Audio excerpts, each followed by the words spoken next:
오늘 열왕기하 10장은 예후가 요람왕과 아하시아 왕을 죽이고 더불어 이세벨 여왕까지 심판하고 나서 아합 집의 아들들을 포함한 그의 신하와 바알의 제사장들을 모두 심판하는 이야기를 다루고 있습니다. 1절에 보니까 예후는 먼저 사마리아에 있는 이스라엘 귀족들, 곧 장로들과 아합의 아들들을 가르친 자들에게 편지를 보냅니다.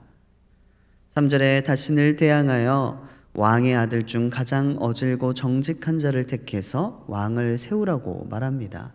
그리고 이제 전쟁을 준비하라고 말합니다.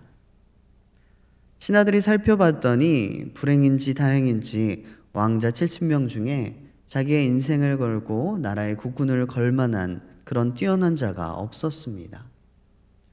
아합과 이세벨이 통치하던 시대였습니다. 뭘 보고 배웠겠습니까? 그리고 그의 선생들이 그 아이들을 가르치고 양육하고 지금까지 봐왔지만 이 사람이다를 발견하지 못한 거지요. 사마리아에 있는 신하들은 요람왕과 아하시아 왕을 동시에 죽인 아합을 대항할 수 없다고 판단하고 6절에 나온 예후의 지시에 따라서 아합의 그 70명의 아들의 목을 예후에게 바칩니다.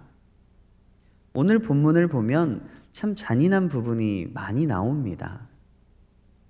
그 왕자들을 가르쳤던 귀족들, 그 선생들이 자기가 가르치고 키웠던 그 왕자를 잡아서 죽이고 그 머리를 광주리에 담아 예후에게 보냅니다. 8절에 보니까 이 머리를 쌓아서 아침까지 문 어귀에 두라고 말합니다. 여기에서 문 어귀는 그때 당시에 지나가던 사람들이 모여서 재판을 받던 곳이었습니다. 사람들이 많이 모이는 장소였고 거기에 이제 백성의 지도자나 그 지방의 귀족들, 그러니까 아합의 아들들도 그 문 어귀에 많이 앉아 있었을 것입니다. 지나가는 사람들을 향해서 내가 심판해 주겠다라고 말했던 곳이었을 것입니다. 그런데 그곳에서 심판받은 그들의 머리가 잘려진 머리가 하루 동안 있었던 것이지요. 지나가던 많은 사람들은 그 머리를 봤을 것입니다. 살아있을 때 그랬던 사람이 이제 죽어서 저 자리에 있구나라고 보았을 것입니다. 예후는 이런 부분에 있어서 참 지독한 사람입니다. 이 사건을 통해서 예후는 자기 손을 통해서가 아니라 일일이 이 70명을 찾으러 다니지 않고 그냥 간단하게 한마디 명령으로 왕의 아들들을 제거하고 사마리아에 있는 많은 사람들의 마음을 돌릴 수가 있었습니다. 예후가 참 영리했지요. 그럼 지금 예후의 지위는, 본문에서의 예후의 지위는 무엇입니까? 왕이 아닙니다. 아직 왕으로 등극하지 않은 상태입니다. 지금 어떤 상태죠? 반역자입니다. 그리고 이 반역자도 그냥 반역자가 아니라 위아래 나라의 왕을 동시에 살해한 아주 중대한 범죄자입니다. 여차하면 토벌의 대상이 될 수 있는 상황입니다. 9절을 제가 한번 읽어보겠습니다. 9절이 어떤 느낌이냐면, 사마리아 사람들아, 너희는 참 의로운 사람들이구나. 약간 비꼬고 있는 거예요, 지금. 난 내가 섬기던 왕 한 사람을 배신해서 죽였는데 이 70명이나 되는 많은 사람들을 죽인 사람은 누구냐? 너희들 아니냐? 이렇게 말을 하고 있는 것입니다. 사람들이 자기를 주인을 문개라고 도덕적으로 비난할 수 없게 모든 귀족과 장로들을 살인교사로 공범으로 만들어버린 것입니다. 다른 사람들로 하여금 나쁜 행동, 살인이라는 아주 중대한 범죄지요. 생명은 하나님의 것이기 때문에 그 살인을 저지르게 만드는 그 행동을 시킴으로써 자신에게 돌아올 비난을 경감시키는 것이지요. 이런 것들은 비열한 자들이 흔히 하는 일들입니다. 여기에 그치지 않고 11절을 보니까 또 죽입니다. 13절에도 보니까 예후가 사마리아로 내려가는 도중에 아하시아의 형제들 중에서 여전히 북이스라엘 왕자들의 문안하러 오는 사람들을 만나서 그들을 모두 죽입니다. 그렇게 아합 왕과의 관련된 사람들을 심판합니다. 여러분, 아합의 아들들만 70명이 넘고 그들과 관계된 자들은 얼마나 또 많았겠습니까? 그리고 북이스라엘과 남유다가 친인척 관계가 되어서 한동안은 전쟁이 없었습니다. 그렇기 때문에 아합의 왕조, 아합의 사람들이 그렇게 빨리 멸절되리라고 그 누구도 생각하지 못했습니다. 그런데 하나님께서 하시고자 하니까 단번에 정리가 되었습니다. 여러분, 오늘 본문을 여기까지 보면 여러분들 어떻게 느끼십니까? 심판이라는 것이, 피가 낭자한 것이 보기에 좋지는 않습니다. 에후가 하는 행동들은 또 어떻습니까? 분명히 하나님께서 엘리사를 통해서 말씀하신 것들이 이루어지고 있는데 이 내용이 너무 잔인하고 비인격적입니다. 이런 것들이 성경에서 참 어렵게 느껴지는 것들입니다. 만약에 여러분들이 아이가 성경을 보고 이 부분에 대해서 엄마, 아빠, 예후는 좋은 사람이야, 나쁜 사람이야 라고 물어본다면 여러분들은 뭐라고 대답하시겠습니까? 하나님께서 쓰시니까, 하나님께서 그를 통해 일하시기 때문에 그를 좋은 사람이라고 해야 될까요? 아니면 그의 행실을 보아서 그의 행실이 너무 지나치기 때문에 나쁜 사람이라고 해야 될까요? 우리의 삶도 그렇지만 성경의 인물들이 다 평면적이지 않습니다. 그리고 이런 부분이 성경이 참 우리의 삶과 참 잘 맞닿아 있다라고 생각되는 부분입니다. 어떨 때 보았을 때는 선한 사람이구나 라고 느꼈다가도 어떨 때 보았을 때는 참 악하구나 라고 느낄 때가 있습니다. 우리도 마찬가지입니다. 그리고 저도 그렇습니다. 저도 지금은 착해 보이죠? 착해 보이는 것 같네요.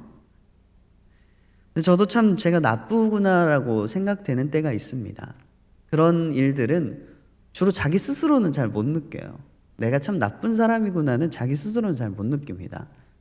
주로 누가 말해주죠? 그렇죠. 집에 계신 분들이 서로를 보고 그렇게 말씀을 해주시죠. 참 좋은 분들이에요. 그렇죠? 저희 집에도 한 명 있어요. 서로가 서로에게 당신은 이게 좀 고쳤으면 좋겠어. 이렇게 말을 해주잖아요. 참 귀한 분들입니다. 그런 사람들도 없잖아요. 그렇죠? 예전에는 그런 역할을 누가 했죠? 결혼하기 전에는 엄마가 했죠. 그런 역할들을 하는 사람들이 있는 게 여러분들한테 참 귀한 일입니다. 참 감사해요. 거짓말 아니에요. 이 복합적인 이 인물의 상이 성경에서 굉장히 많이 나타나는데 오늘 예후도 그렇습니다. 아주 복합적인 사람입니다. 예후를 보면 예후는 하나님의 심판의 도구였습니다. 그것은 분명합니다. 그런데 선의 도구는 되지 못했습니다. 그가 하나님의 의의 도구는 되지 못했습니다. 예후는 분명하게 아합의 집을 심판하는 하나님의 도구였습니다.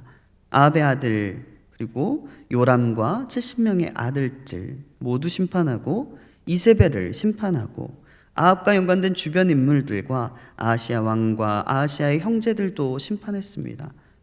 예후는 아합의 집을 심판하는 하나님의 도구였습니다.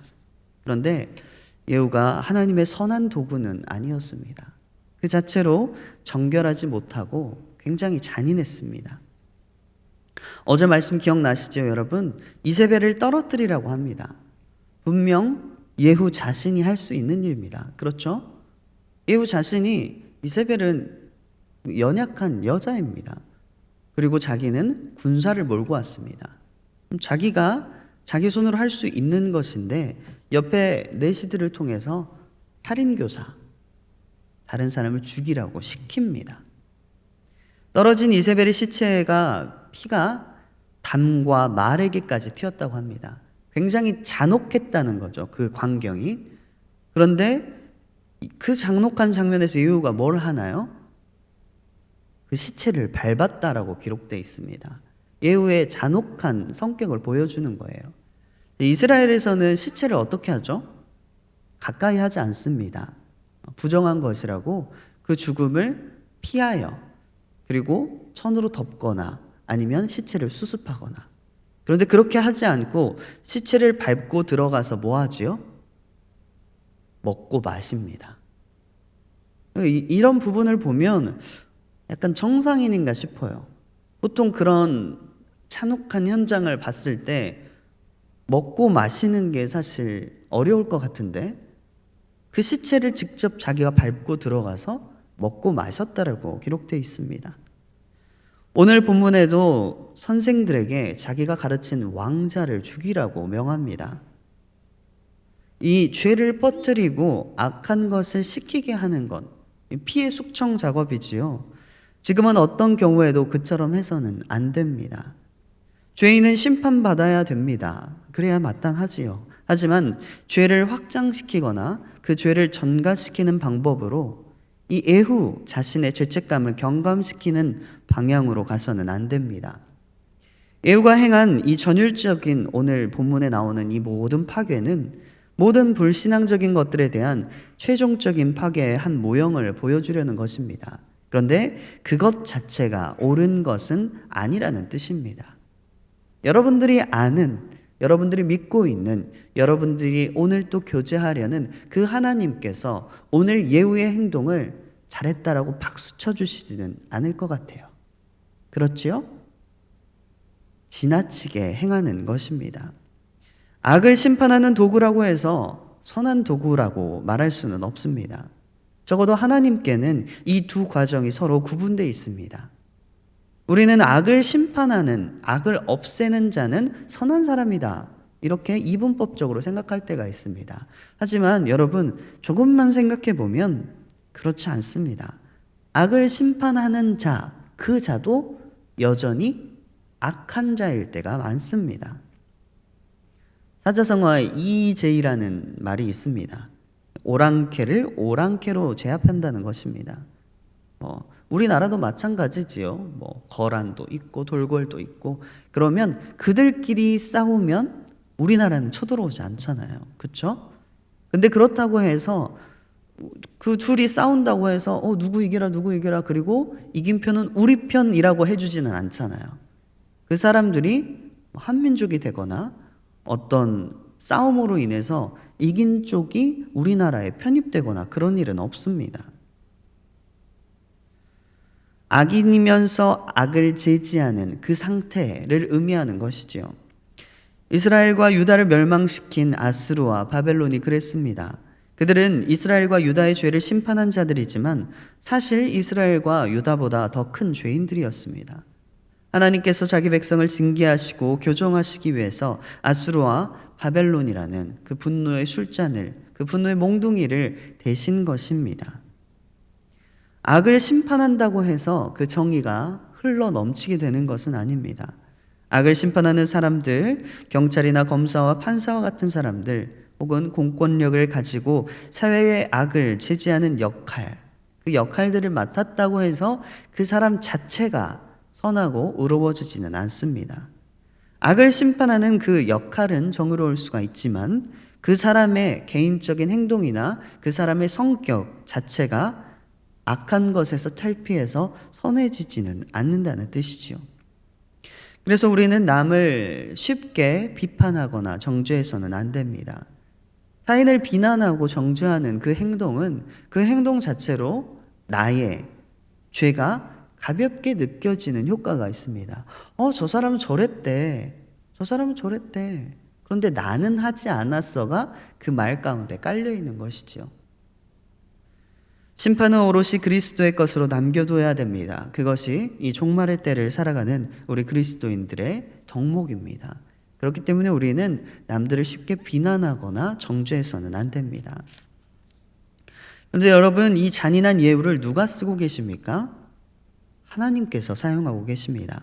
하나님께서는 자기가 쓰는 자들에게 능력을 주시는 분이십니다. 믿으십니까?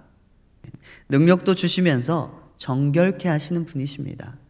여러분들도 도구를 사용하면서 도구가 더러우면 씻잖아요. 하나님께서도 마찬가지십니다. 하나님께서는 예후를 그대로 두지 않고 한 사람을 붙여주시는데 그 사람의 이름은 여호나답, 레갑의 아들입니다. 하나님의 선한 도구입니다. 이 여호나답은 예언자도 제사장도 레위인도 왕자도 치리자도 아니었습니다. 하지만 매우 신중하고 경건했으며 자기의 생활, 그때까지 살아온 생활이 헌신의 생활로 널리 존경받던 자입니다. 이 레갑 족속이 이스라엘이 영적으로 어두워질 때마다 이 레갑 족속이 갑자기 튀어나오는데 그 이유가 뭐냐면 영적으로 어두워져서 이 영적으로 밝힐 수 있는 자가 그곳에 존재하지 않기 때문에 레갑 족속, 이 레갑 족속은 어떤 사람들이냐면 포도주를 마시지 않고 장막 생활을 하면서 한 곳에 정착하지 않습니다. 세상과 타협하지 않고 하나님의 말씀을 계속 지키려고 노력하는 자들입니다. 그런 자들이기 때문에 세상과 떨어져 있기 때문에 이스라엘이 타락한다 할지라도 이들은 하나님의 말씀을 지키는 자들로 남아있는 것입니다. 그래서 그들을 데려와서 이곳을 밝히는 것입니다. 나중에 에레미야 때도 한 번 더 등장을 하게 됩니다. 심판의 도구를 깨끗게 쓰시려는 하나님께서 선한 도구로 레갑의 아들 여호나답을 붙여주십니다. 이렇게 해서 그들은 사마리아로 내려갔고 바알을 섬기는 자들을 모두 제거하기에 이릅니다. 그리고 하나님께서는 예후에게 4대에 걸쳐 왕위에 오를 수 있는 그 복을 주십니다. 그런데 31절을 보십시오. 예후는 여로보암의 죄에서 떠나지 못했고 전심으로 여호와의 율법을 지켜 행하지는 않았습니다. 하나님께서 그 정결한 도구를 붙여서 이렇게 깨끗하게 되어라라고 붙여주셨는데도 예후는 그냥 심판의 도구에서 머물렀던 것이지요. 오늘 말씀을 들으시면서 여러분들이 전심으로 선한 일꾼이 되시기를 축복합니다. 하나님께서 부르셨을 때 담대하게 순종하시고 또 붙여주시는 사람들을 통해서 일만 잘하는 일꾼이 아니라 하나님께서 기뻐하시는 자녀로 성장할 수 있는 우리 모두 되시기를 축복합니다. 함께 기도하시겠습니다. 사랑이 풍성하신 하나님, 오늘 말씀을 통해서 우리를 가르치시니 감사를 드립니다. 오늘 하나님께서 쓰시는 사람들을 봅니다. 우리가 하나님의 일을 한다고 해서 지나치게 행하여서 범죄하지 않게 하여 주시옵소서. 우리의 모든 순간순간들이 하나님을 기쁘시게 하는 자녀 될 수 있도록 우리의 삶을 인도하여 주시옵소서. 귀한 힘을 올리는 손길이 있습니다. 받으시고 흠양하여 주시옵소서. 모든 것 주님께 의지합니다. 오늘 또 우리 가운데 새 영을 창조하시는 예수 그리스도의 이름으로 기도드립니다. 아멘.